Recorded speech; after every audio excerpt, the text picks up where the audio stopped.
assist LGBTQ plus veterans who were kicked out of the military because of their sexuality.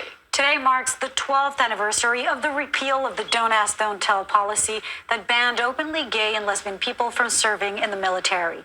Following a CBS News investigation, the DoD announced it is launching an outreach campaign to help service members who may be eligible for benefit upgrades. We know the task remains unfinished. More work remains to reach every veteran whose life was impacted by Don't Ask, Don't Tell. This outreach campaign will be online, by email, by mail, through nonprofits and veteran service organizations, and more. It starts today with a new online resource on defense.gov. CBS News Chief Investigative Correspondent Jim Axelrod joins us now. He and his team have been working on this story for the past 9 months and have been advocating for justice for these folks. So, Jim, so good to be speaking with you today. How does the process of upgrading a dishonorable discharge work, and how strenuous has it been on the veteran in the past?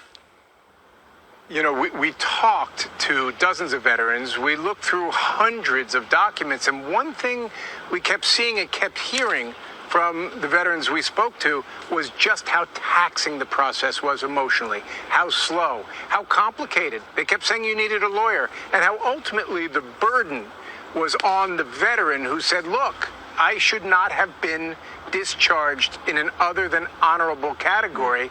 The burden was on that veteran to make the case. And now, and this is one of the biggest points coming out of today's announcement and what you just heard from the briefing today, now the burden is going to be on the military in large part, not to prove why someone shouldn't be discharged in a less than honorable way. They should be, the burden is now on the military to prove why they think they should be. That's a big difference. Huge.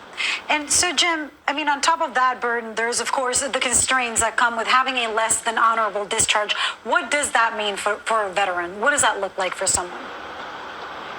My goodness, we heard story after story of heartbreak. If you are discharged from the military with an other than honorable status, there is a slew of benefits that you cannot access. Think about, in some cases, VA healthcare. Think about loans, mortgages. There are certain jobs. We talked to one person, and she said she couldn't serve as a police officer because she was told, even though she was qualified, that she could never get on the stand and testify. The first thing that a defense attorney would bring up is, why does she have an other than honorable discharge? What does that say about her character? All of this will go away if what we heard today, if that is just the first step in something that the Pentagon takes seriously, which is to address this injustice.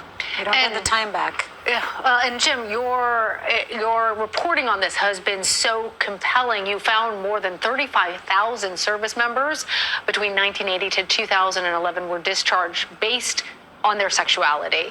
So given this news today, how widespread is this new outreach? How much will this change the situation for those who had volunteered to serve the country and then had this record then that prohibited their ability to do other things because of their sexuality? Yeah, I'm thinking today of somebody we spoke to for our last piece, Cheryl Farrell, and she said, all I wanted to do was serve the country. I was willing to give up for my life for the country, but was told I couldn't do that because of who I loved. So we're thinking of people like her today, but the answer to your question is this is just a first step. So we did uncover that number. That's a big number, 35,000 between 1980 and the end of Don't Ask, Don't Tell. Right now, the Pentagon's saying, look, there's a first step. We're going to proceed deliberately. There's a category of about 2,000 people that they're going to consider first and look at first, and then see how that process plays from there. Jim, thank you for that truly incredible reporting.